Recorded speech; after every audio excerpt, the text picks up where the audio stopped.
Vamos a invitar al máster Pedro Cajigal, representante de la Fundación de Estudios, Acción y Participación Social. Él nos va a hablar sobre la economía cognitiva y transformaciones en el mundo del trabajo. Buenas tardes, gracias por la invitación, es un gusto estar aquí. Y es bueno que Oscar haya tenido la anterior presentación, pues así mi tema entra un poco más fácil, que también yo voy a hablar de generalidades del mundo, de cómo está la economía global en relación a las nuevas tecnologías y cómo nos afecta en relación al trabajo, cómo cambia eso las percepciones del trabajo. No estaremos en particularidades del Ecuador, pero espero que esta visión les sirva para ver cómo está funcionando y para ver el valor de la asociación también, lo último que decía Oscar. Se llama capitalismo cognitivo y trabajo. Se pensaba que las nuevas tecnologías iban a dejarnos sin trabajo, que nos iban a reemplazar en las fábricas y que habría un desempleo masivo en el planeta. Y si bien hemos visto que en la industria las maquinarias han reemplazado a obreros y han disminuido plazas de empleo en ciertos sectores, vemos también que el desarrollo tecnológico y la popularización de las nuevas tecnologías también han desplegado una industria de producción y servicios que está generando un cambio, un giro en el capitalismo actual y en cómo concebimos el trabajo. Vemos como compañías basadas en lo digital empiezan a ganar terreno a las usuarias corporaciones predominantes de banca, minería y petróleo. Solo para poner unos ejemplos, en diciembre del 2014, Apple reportó el mayor ingreso trimestral generado por una corporación en la historia. Nunca antes una empresa había ganado tanto dinero en 3 meses. Otro ejemplo importante es en el 2003, WhatsApp, una compañía que con alrededor de unos 50 empleados nada más y una infraestructura relativamente pequeña, fue adquirida por Facebook por $19.000 millones, una cifra impresionante, 12.000 de los cuales fueron pagados con acciones. Mark Zuckerberg, el director de Facebook, no solo pagó por el nombre, por la popularidad de la red establecida o por la eliminación de la competencia, como en estas tácticas habituales de mercado, sino sobre todo pagó por los 400 millones de usuarios. Estos usuarios, su información y actividades son en realidad WhatsApp. Veamos este gráfico de acá que nos muestra un poco. Esta introducción de empresas basadas en conocimiento e información como los nuevos ejes de la economía mundial es lo que podemos denominar capitalismo cognitivo. Es un giro hacia una economía basada en la transacción comercial de la información y la innovación generada, apropiada y recopilada. Veamos en la imagen que el porcentaje, ven estos pequeños rayitas de arriba, eso realmente es lo que representa la infraestructura de WhatsApp en el círculo de arriba pequeño. La infraestructura, el software, lo que hace que WhatsApp funcione y las patentes que el software requiere, es una pequeña cantidad de esos $19.000 millones. Y pasémonos a Facebook, que es mucho más grande. Facebook tiene alrededor, todo esto son unos números aproximados porque es difícil dar unos números cerrados, tiene 1.400 millones de usuarios, eso es como más de casi 2/5 de la población mundial están en Facebook.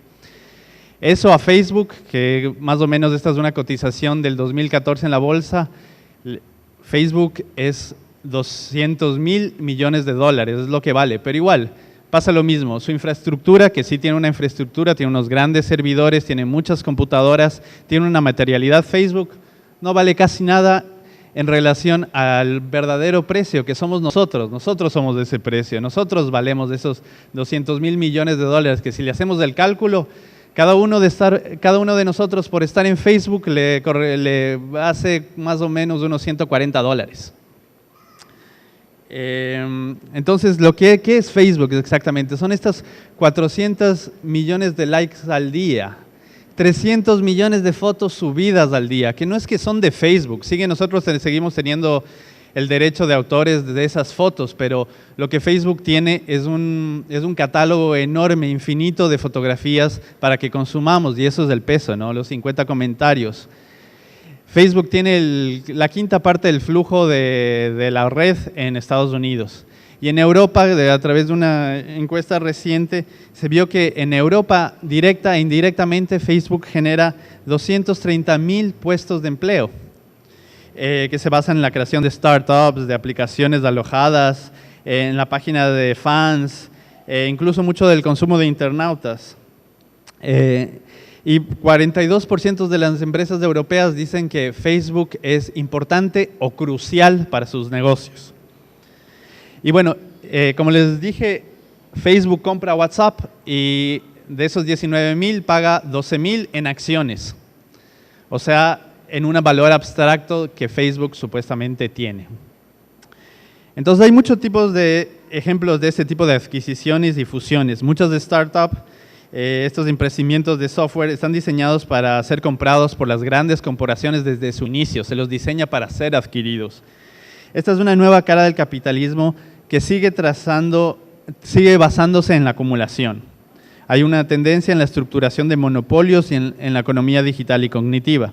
Pero vemos que en el mismo Internet hay una necesidad de centralizar la información. Se requieren estos grandes nodos de intercambio por la misma dinámica del Internet, por la misma dinámica del medio. Hay una tendencia a la congregación de contenidos, porque nosotros, si es que vemos YouTube, es porque sabemos que ahí vamos a encontrar lo que estamos buscando y no buscamos en otros lados. Entonces hay una tendencia a la centralidad en el Internet. Y Google es el mayor ejemplo, ¿no? La compañía envidiada. Aquí le dicen, no seas malvado. No seas malvado es un memorándum interno que circuló por la empresa y que se hizo público. Y que era un memorándum mandado por los jefes para que la gente no sea mala, pero es diferente a ser bueno y en verdad puede significar cualquier cosa. ¿Cuál es la brújula moral que lleva esta compañía? Que viene a ser la encarnación de las nuevas empresas del capitalismo cognitivo y que marca las pautas de los nuevos modelos de negocios a seguir. Hace poco más de un año pude asistir a una charla de una señorita que se llamaba Jasmine Green y ella era la cabeza de estrategia de operaciones de Google Ideas, que es un centro de innovación de la empresa. Al inicio de la charla nos presentó un mapa político en donde por una escala de colores se diferenciaban los países que violaban los derechos de libertad de expresión. Nos habló de cómo la compañía estaba elaborando sistemas para que la población de países en que ciertas páginas estaban censuradas los pudieran ver compartiendo pantalla con una persona amiga en otro país, supuestamente en Occidente. Entonces yo estoy navegando y alguien en Irán, por ejemplo, podría ver lo que yo estoy navegando y así saltar la censura. Y es una idea maravillosa, es una idea muy creativa. También nos comentó de otra táctica que Google podría prestar sus servidores para que las páginas atacadas por DDoS pudieran superar los ataques. Los ataques DDoS es una de las armas más comunes de la ciberguerra. Consiste en saturar a los servidores con solicitudes masivas. Entonces se saturan y dejan de funcionar las páginas. Entonces Google quiere prestar a ciertas empresas para que no les pase esto sus servidores para que no se saturen. Pero, por ejemplo, Anonymous usaba tácticas de DDoS. Así atacó a empresas como PayPal, Mastercard y Visa cuando éstas se negaron a dejar que sus clientes pagaran o donaran a Wikileaks cuando hubo todo el escándalo de los cables diplomáticos de Estados Unidos. Entonces, Anonymous atacó a estas empresas con DDoS. Entonces, ¿a quién va a proteger Google con estos servidores, ¿no? Con estas herramientas? Y tal vez el mapa que nos presentó nos hable mucho de cuál es la visión política de Google. Este es el mapa que nos había presentado Jasmine Green. Es un mapa de Freedom House, que es una ONG americana muy cuestionada por sus relaciones con la derecha americana, muy cuestionada porque sus datos son bastante extraños y no denuncian la persecución a periodistas en Estados Unidos, por ejemplo, y en otros países que les conveniencia. Entonces, si es que nosotros ponemos un mapa de los intereses de Estados Unidos sobre este mapa de Freedom House, veremos un mapa casi completamente similar. Entonces vean el mapa, por ejemplo, Ecuador aparece entre los peores en libertad de expresión junto con México. En México el año pasado hubo más de 1,300 periodistas asesinados, en Ecuador ninguno, pero estamos en la misma categoría porque así funcionan un poco esos. Entonces, ¿qué está pasando con estas empresas, ¿no?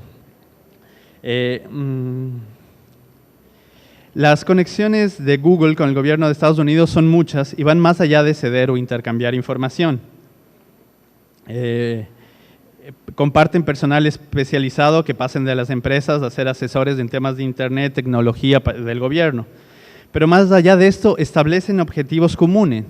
Esta fusión que se da entre el sector público y el sector privado en los Estados Unidos no es nada nueva, pero se ha hecho más evidente en los últimos años. Como ejemplo, podemos recordar el rol del ex vicepresidente Dick Cheney, que también fue CEO de Halliburton, empresa que pasó de ofrecer servicios relacionados a explotación petrolera a ser un alter ejército americano, mercenarios especializados en petróleos. Y esa compañía definió las políticas de guerra de la era de los Bush. Por supuesto, Google, a diferencia de Halliburton, se vende como el niño bueno de las mega multinacionales. El tono verde, esos intentos de activismo, como vimos, las plataformas de acceso gratuito y su modelo de negocios innovador. El no seas malo lleva el mensaje del mal menor, la empresa menos peor del capitalismo voraz. Google es un monopolio enorme que lidera la investigación en sectores tecnológicos estratégicos con una agenda política internacional, pero a pesar de eso parece ser bueno y estamos agradecidos por sus buenos servicios, porque sí, sus servicios son magníficos, ¿no? Entonces vemos como compañías que no solo tienen un brazo político en el Estado, sino que imparten e imponen objetivos a este. Julian Assange denunció la íntima relación de Google y el gobierno norteamericano. Assange explica cómo Diane Cohen, un experto en sistemas de información de personas que fundó el proyecto Google Idea, de la misma chica que nos presentó este mapa, fue asesor, se me fue, perdón.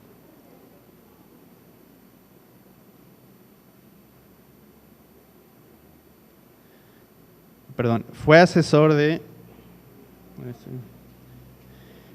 de Susan Wright, que era la directora de comunicaciones del Grupo de Crisis Internacionales, y también, entre otros cargos, ha estado en Relaciones Internacionales de Estados Unidos.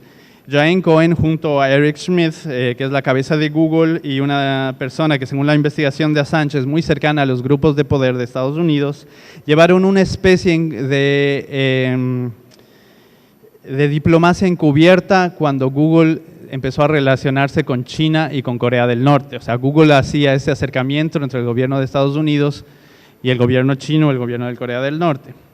Assange, por supuesto, también han denunciado que Google, Facebook, Twitter comparten regularmente la información de sus usuarios con el Departamento de Estados Unidos. Google hace muy pocas semanas se innovó, esto pasó hace muy poco, innovó su estructura corporativa y creó la empresa Alphabet, ¿no? Que le ven ahí arriba. Alphabet engloba varias compañías que manejan un banco de recursos, patentes, el enorme banco de datos que tiene Google y una serie de relaciones de influencia política, como vimos.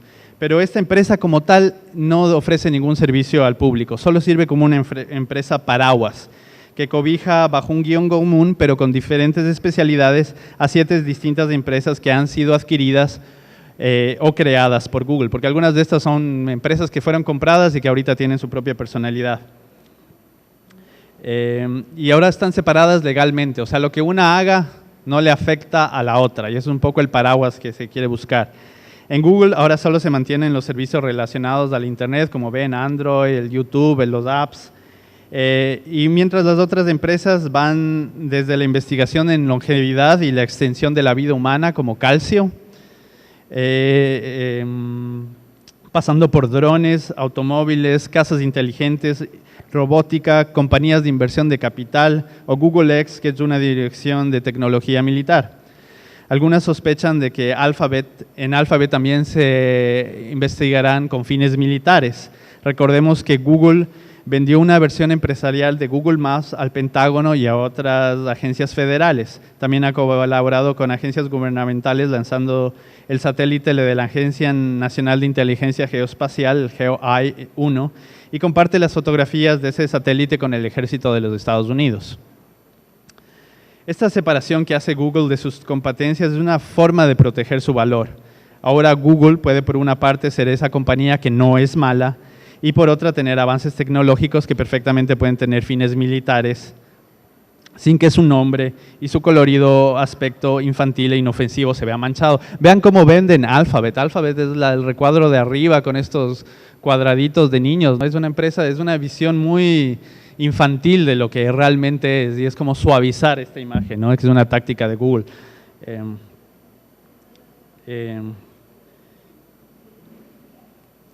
Puede que Alphabet sí puede tener, y Alphabet sí tiene el permiso de ser malo, ya no es como Google que no puede ser malo, ¿no? El Alphabet sí puede ser malo.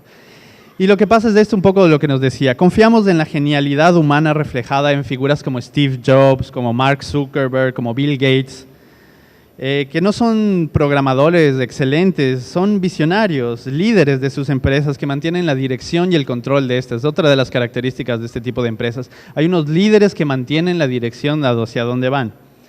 Se consideraba, por ejemplo, a Steve Jobs como un dictador en Apple.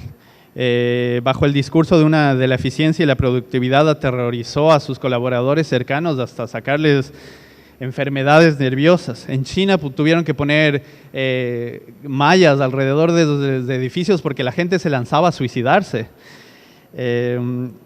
Y Microsoft es también igual. Microsoft es una empresa con unos comportamientos monopólicos terribles que siempre ha estado en contra del código abierto. Pero Bill Gates es un filántropo y es un ecologista y tiene esa doble cara. Y esa es la nueva doble cara del capitalismo, ¿no? El bueno, pero el capitalismo moral es intacto, ¿no?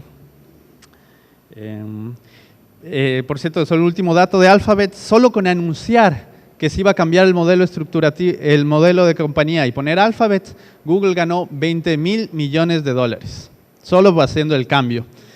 Y esto es porque la bolsa de valores, las compañías dependen de su valoración abstracta y especulativa de su marca, que es una forma de propiedad intelectual, que es como se maneja el comercio. Esta valoración está atada a la infraestructura y reputación de la empresa. Esto era más en el capitalismo industrial, ¿no? El tamaño, la eficiencia, el mercado y el capital simbólico. Pero como vimos, también ahora tiene que ver con su poder de lobby, cómo se establece relaciones de intercambios con los estados. Vemos que en el capitalismo cognitivo se genera valor por una parte a través de la posesión y el monopolio de conocimientos y por otra a través de ser el soporte de redes de flujos de información y de contactos. Es tener el control de las autopistas de la información por las cuales la ciudadanía construye relaciones sociales. Es por eso que el acaparamiento, la clasificación y los nuevos sistemas de análisis de datos masivos son las tendencias en las grandes corporaciones. Ya no solo basta acumular patentes como era antes, ya el poder del conocimiento ya no solo se maneja por patentes.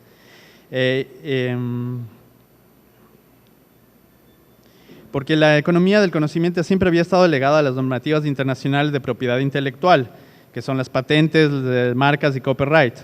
Y el norte fue quien siempre impuso estas condicionantes y estas leyes al sur en relación a sus modelos de producción.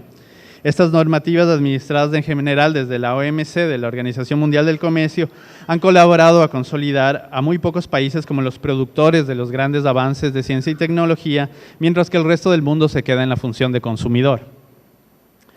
Con la llegada de Internet hubo un cambio en la economía del conocimiento. La información que producimos al navegar, que se llama metadatos, y su recopilación, que se llama Big Data, es muy valorada, muy valorada. Pero esta no está normada bajo las leyes de propiedad intelectual. Incluso algunos contenidos como fotos o comentarios que voluntariamente dejamos en diversas aplicaciones en la red no están sujetos a reclamos de autoría, sino a los términos y condiciones que cada sistema impone. Para poner un ejemplo sobre esto es Second Life, no sé si han escuchado. Es un juego de realidad virtual en donde uno crea una vida paralela en este mundo que se llama Second Life, por eso se llama segunda vida, y hay gente que tiene novios, hay gente que genera relaciones, hay gente que incluso se ha casado en Second Life. Pero este juego posibilita que los usuarios generen elementos dentro del sistema, como esa casa, como ropas, decoraciones. Los usuarios pueden incluso hasta vender, como estas prendas de ropa son prendas virtuales que se venden, ¿no? Y si ya no tengo para gastarme en la ropa que necesito, pues me voy a gastar en ropa invisible virtual. Pero bueno, la gente se vende, pero los diseños, la persona que diseñó esa ropa no tiene la posesión de propiedad intelectual sobre la ropa, sino la tiene Second Life. porque en los términos y condiciones eso dice, todo lo que diseñes aquí, aunque lo puedes vender, pero el diseño es mío, porque lo hiciste con mis herramientas. Y eso es lo que vemos en el Internet. Si utilizas determinado software o tecnología, accedes obligatoriamente a todas las condiciones impuestas por el sistema. Y renuncias a algunos de tus derechos de autor. Incluso una aplicación de juegos británica, irónicamente, incluyó en los términos de referencia, usted me cede su alma inmortal. Así, hasta así lo puso como broma, ¿no? Entonces vemos estos dos sistemas de flujo del conocimiento, lo normado por un lado por propiedad intelectual y lo normado por los sistemas de cada plataforma. Y este último establece una visión bastante liberal, ¿no? Que es sobre mi plataforma, mi creación, mi propiedad, este nuevo mundo virtual que yo pude hacer. En ese mundo yo soy el rey, yo hago lo que quiera, yo pongo las normas. Es un poco esa visión un poco colonialista también, ¿no? Llego aquí y ahora esto es mío, y funciona como yo digo. Y bueno, en Internet no se han llegado a suficientes acuerdos sobre la regulación del Internet. Se piensa que entre menos regulado esté, mejor. Por supuesto hay regulaciones, pero las prácticas de los usuarios y la inventiva humana siempre está un paso adelante de las leyes y de las regulaciones, entonces las leyes nunca los acaban de captar. Ahora mismo hay una silenciosa guerra en la red donde ciertos países y grandes empresas tienen la posibilidad de hacer espionaje industrial a escalas nunca antes vistas. Pueden espiar empresas, pueden espiar gobiernos, pueden espiar a personas puntuales y todavía no hay una regulación que les evite directamente hacerlo, ¿no? Constantemente nuestro comportamiento en la red está siendo recopilado, analizado y vendido. Pero si alguien está ganando dinero con este tiempo nuestro, ¿estamos trabajando? ¿Estamos trabajando? Y esa es la pregunta central. Este es un poco para que vean cómo nos vigilan. Este es un programa que es muy fácil bajarse, que se llama Lightbeam, y te muestra cuáles son las terceras partes que te ven. Esto yo lo tomé mientras hacía el texto. Navegué, me parece que Facebook, fui a ver una noticia en Telesur y vi otra cosa. Entonces vi 9 páginas y en esas 9 páginas había 23 compañías que me estaban analizando los datos, incluida una que siempre está, Google Analytics. Siempre no está. Y eso que yo utilizo no utilizo Google para hacer mis búsquedas, sino utilizo DocDoc, que es otro sistema. Incluso así, Google te está viendo. Dejémosle un rato. Entonces, muchos de nosotros no consideramos que nuestro tiempo en Facebook es trabajo, ¿verdad? Más bien todo lo contrario, lo consideramos tiempo de ocio, de esparcimiento, de compartir con amigos o familia, de descanso, para activar nuestras relaciones sociales y de comunicación. Pero ahora hay un valor comercial agregado a esas actividades y nosotros no estamos lucrando directamente de ellas, ¿o sí? Que es un poco también la pregunta que hacía Oscar. Las redes digitales permiten la generación de varios tipos de valor. Por una parte, cada uno de nosotros puede aprovechar estas nuevas herramientas para mejorar su comunicación, para tener mejores servicios, para aprender, para generar emprendimientos o para, por último, jugar y entretenernos. Por otra parte, hay estas empresas que están generando enormes regalías a base de nuestro tiempo y comportamiento y parece querer monopolizar las áreas estratégicas del futuro. ¿Vieron qué estaba investigando Google? La prolongación de la vida, los nuevos autos, drones, todo lo importante de las nuevas tecnologías del futuro lo está investigando sobre todo Google. Entonces este es un tema complejo para ver estas dos disyuntivas. Por eso voy a plantear las dos visiones que se dan alrededor. La primera tiene mucha confianza en la tecnología, cree que los medios digitales y los nuevos avances serán los detonadores de un nuevo conocimiento compartido, de una inteligencia común y que se democratizará el acceso y el uso y el desarrollo de tecnologías. Algunos creen que incluso los sistemas abiertos y de compartir información libremente pueden cambiar al capitalismo en sí. Jeremy Rifkin, que es un teórico de nuevos medios, incluso cree que la llegada de objetos inteligentes, las impresoras 3D y los sistemas de software y hardware abierto harán que los costos de producción en las empresas bajen tanto que él lo llama costo marginal cero, y esto quebrará las empresas y detonará una nueva economía a partir del compartir, a partir de la creación comunitaria. En sí, muchos de estos emprendimientos y formas de organización tienen mucho en común con la economía social de los conocimientos, este tipo de nueva economía. Entonces, aquí les voy a poner esto que desde esta visión de libre acceso a la información se han construido muchas comunidades que han producido innovación, emprendimiento y nuevas formas de organización social. Hay gente diseñando todo tipo de aplicaciones en conjunto, haciendo robots caseros, construyendo e imprimiendo prótesis mecánicas para su familia. Hace poco vi que un par de jóvenes ecuatorianos que vivían en Estados Unidos con un globo aerostático y un poco de un know-how que se habían bajado del internet, habían mandado una bandera ecuatoriana a la estratosfera, así muy caseramente. Y eso se da. Entonces aquí también, para ver un poco la imagen, esa mano que ven ahí es una mano diseñada y está la maqueta en software libre, en hardware libre, la pueden descargar, y si tienen una impresora 3D la pueden imprimir. Y mucha gente está imprimiendo sus propias prótesis mecánicas. Lo que ven al lado es esta Make Boot, esta cajita que tiene el conejo adentro.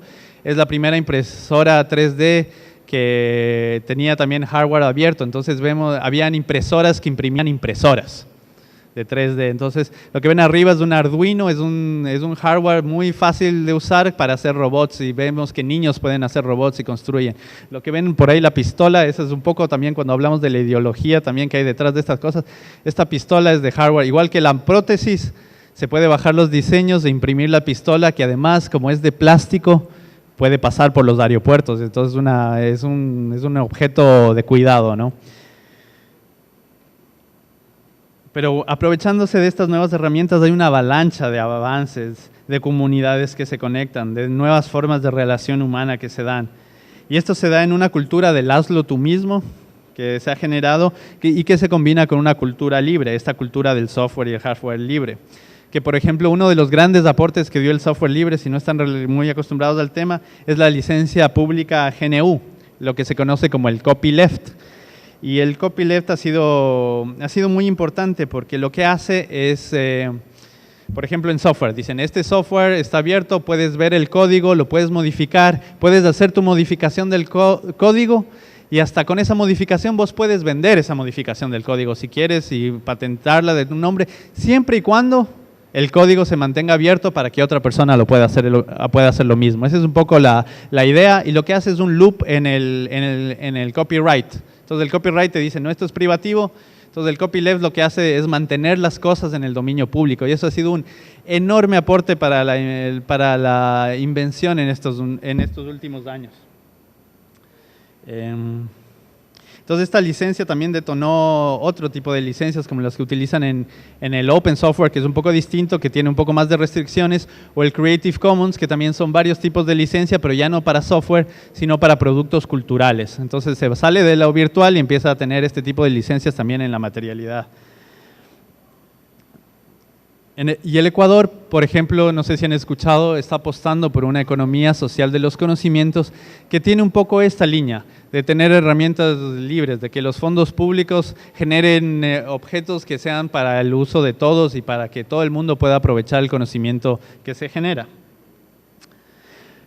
Y eso está muy bien, ¿no? Es indudable que las tecnologías nos permiten muchas cosas, pero existe otra perspectiva que tiene que ver un poco más con la introducción que hice, una que no es tan positivista, que tiene también que ver con la charla anterior, una que ve en la economía digital una tendencia casi inevitable hacia el monopolio y que piensa que incluso el trabajo voluntario y bien intencionado en la red, como estas colaboraciones que ven allá arriba, acaba revitalizando a estas grandes compañías, a estos grandes monopolios.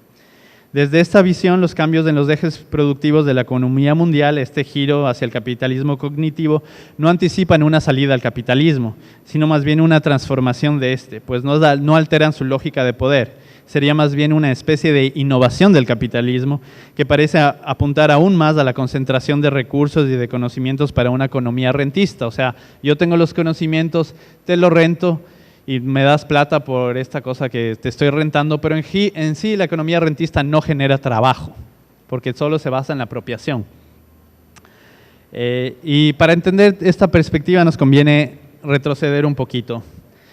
En 1950, el antropólogo Marcel Mauss planteó, a partir del estudio de culturas ancestrales y sus economías, su noción de economía del don o del regalo.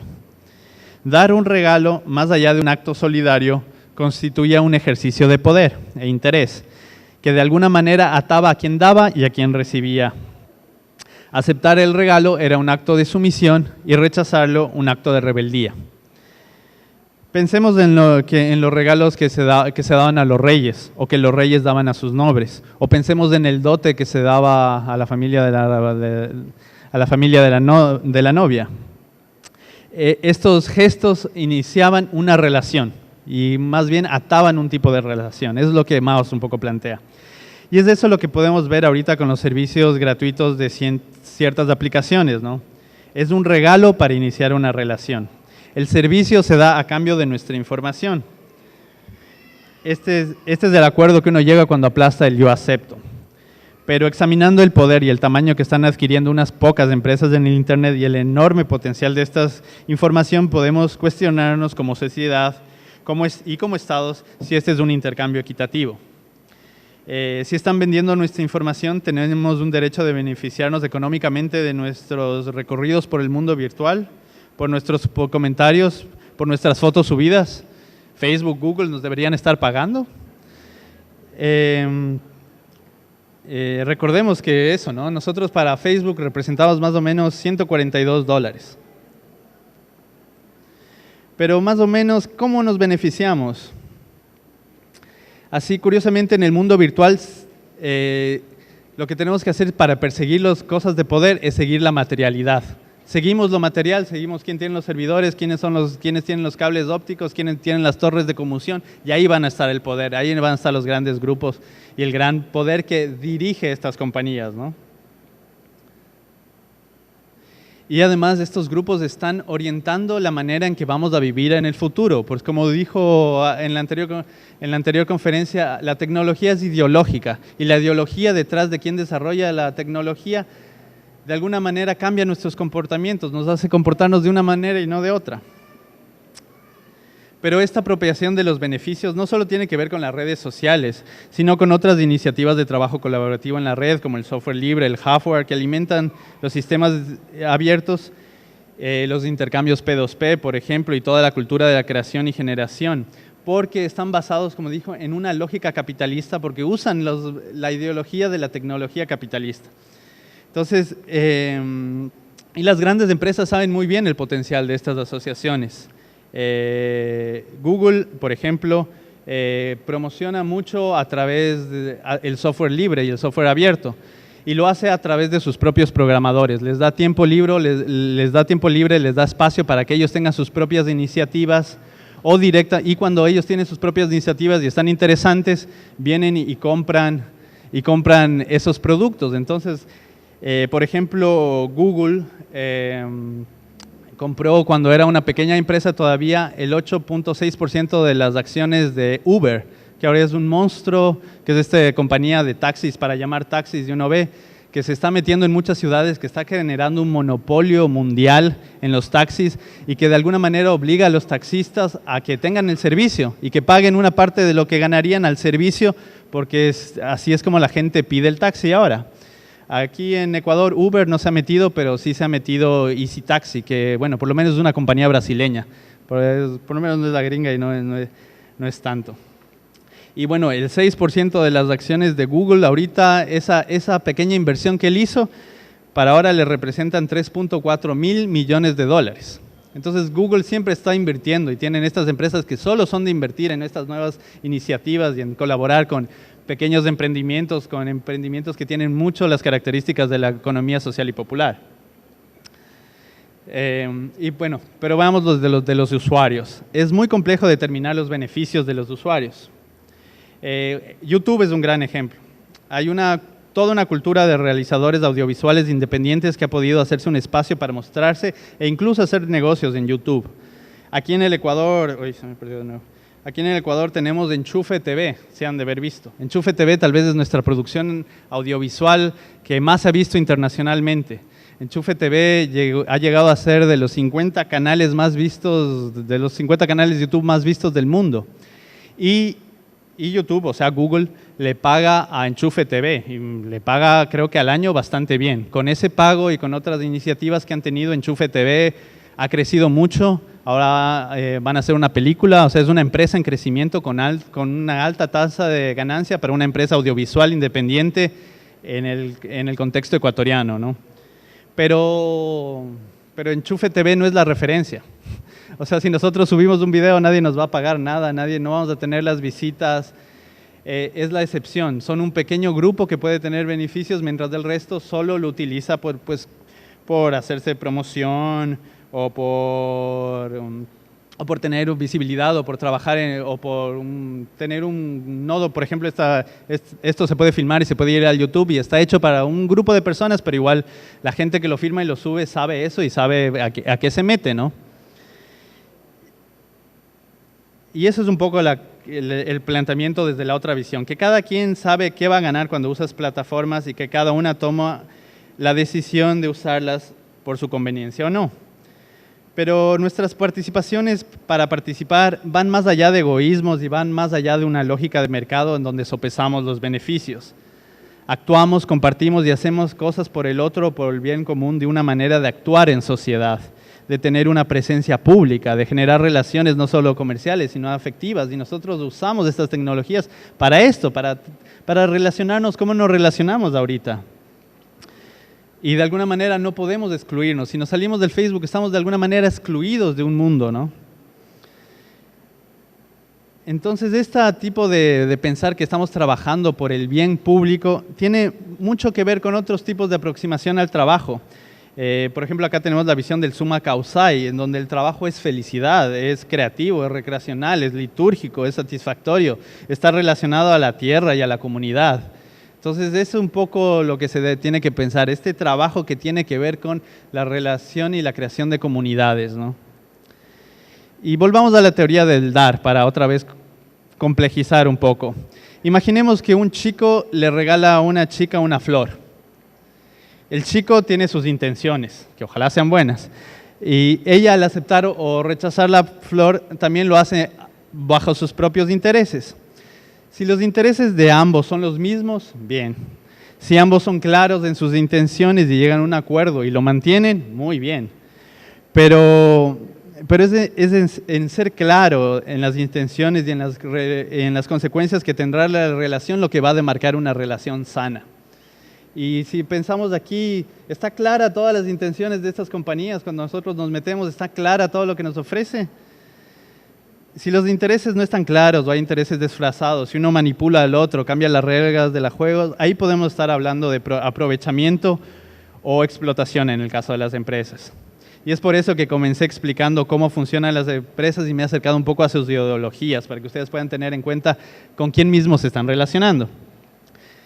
Y sobre estas dos visiones, la una que cree que las herramientas son las tecnologías son una herramienta para el cambio, y la otra que ve un capitalismo más agresivo que está apropiándose de las actividades humanas, hay mucho que discutir. Y no es que estas visiones sean opuestas, no es que es la una verdadera y la otra falsa, ambas llevan sus verdades. Hay una tremenda potencialidad en las tecnologías, pero también hay una nueva esfera de poder que está yéndose a sectores estratégicos y que puede ser bastante peligroso. Por eso, para terminar y para ser un poco más claro, les voy a presentar, yo vengo del mundo del arte, entonces les voy a presentar dos obras de arte contemporáneo que me perdonarán porque son un poco gringas las referencias, pero son muy buenas para explicar estas dos aproximaciones. Esta es una obra de un artista que se llama Aaron Corbin, es americano y trabajó con varias personas para este proyecto. Este proyecto se llama The Johnny Cash Project. Johnny Cash es un artista de country, un cantante de country muy famoso en Estados Unidos y murió hace unos 4 años, perdón. Y murió hace 3 años y es una figura mediática muy fuerte, es un artista muy querido. Entonces lo que hicieron fue crear esta página web en donde cada usuario, cada persona que entra, podía coger un still del video, de un video que se llama, de una de sus últimas canciones, que curiosamente se llama "No habrá una tumba que pueda mantener mi cuerpo adentro". Entonces cogieron ese video y lo que hace este software es separar cada uno de los frames del video, 24 frames por segundo. Y lo que hizo la gente, lo que se pidió en un trabajo colectivo, fue que la gente dibujara cada uno de estos frames. Uno puede entrar todavía y dibujar, sobredibujar de la imagen un frame. Entonces ven en la parte de abajo que este es un mismo frame dibujado por dos personas distintas.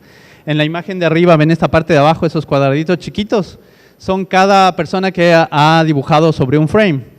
Y cuando uno dibuja, pone unos datos, ¿no? Dice, me demoré tanto en dibujar, esto es abstracto. Entonces uno cuando ve el video, puede ver el video solo con las abstractas, con las figurativas, con las realistas. Puede haber muchas versiones de este video. Entonces, y la gente colabora, y la gente le preguntan, ¿por qué colaboras? Y dice, porque bueno, yo admiro mucho a Johnny Cash, lo quiero, es para mí un honor hacerle este tributo y ser parte de la construcción de este video, que realmente si es que lo pueden ver, algún rato métanse en el internet, es un video bellísimo, es una obra bellísima que tiene mucho, y además que no es una obra, sino tiene muchos videos, de aquí salen muchas cosas.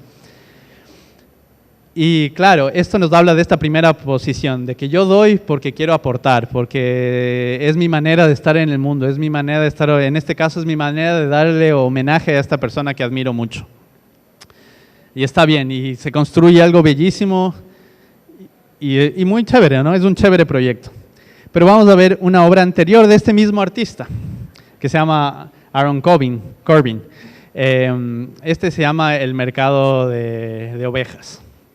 Es la obra que le hizo famoso y que le posibilitó después de hacer la anterior obra que vimos. En esta obra, Aaron utiliza una interfase de Amazon que se llama la falsa máquina turca. Y la máquina turca es esta imagen que ven arriba. La máquina turca era un invento de 1800, que era una máquina que jugaba ajedrez en 1800. Y la gente se quedaba sorprendida porque además jugaba muy bien y ganaba a todo el mundo. Pero en realidad no era una computadora, era un hombre enano que estaba metido en la máquina y que le decía qué hacer a la computadora. Entonces Amazon creó esta interfase justamente porque en la internet hay muchas cosas que no pueden automatizarse. Por ejemplo, la revisión de los comentarios de algún periódico. Se necesita gente que esté revisando los comentarios, que no sean ofensivos. O sea, hay cosas que todavía se necesita un trabajo humano en eso, y Amazon creó esa plataforma para hacer eso, y de alguna manera se ha convertido en una plataforma de maquila, porque se les paga muy poco a la gente por hacer algunos tipos de trabajo. Y eso es lo que hizo este artista. Pidió a la gente que dibujara una oveja mirando a la izquierda. Le voy a llamar ovejas porque no quiero llamarle borregos. Estaba hasta con miedo de usar esta obra por las connotaciones que puede tener. Pero él pedía que cada persona dibujara una oveja. Una persona podía dibujar varias veces. Él pagaba 2 centavos por cada oveja dibujada. Y paró cuando tuvo 10,000 ovejas, o sea, eso a él le costó $200.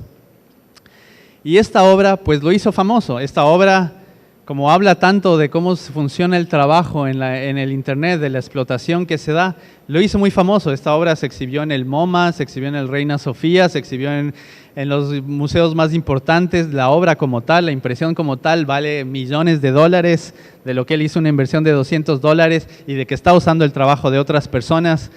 Y la individualidad de cada persona, él la está apropiando. Y es un poco lo que vemos en las dos versiones. Y esta apropiación que hizo, además le dio fama para después poder hacer proyectos más grandes como el que vimos antes. Y ahora Aaron Corbin trabaja para Google, obviamente, porque él está estudiando cómo son los sistemas. Él comenzó con la revisión de bases de datos, ¿no? Cómo se visualizan los datos. Y empezó a revisar cómo se funcionan los datos y cómo funciona la gente. Entonces aquí también en cada ovejita ustedes pueden ver cuánto se demoraron en quién lo hizo, cuánto se demoraron en dibujarla, hasta se puede recrear el dibujo. Pero esos eran mis 2 ejemplos para finalizar, para que vean estos 2 tipos de relaciones que se dan en el Internet y cómo nos está cambiando el trabajo y cómo nos está cambiando el tiempo libre. Gracias.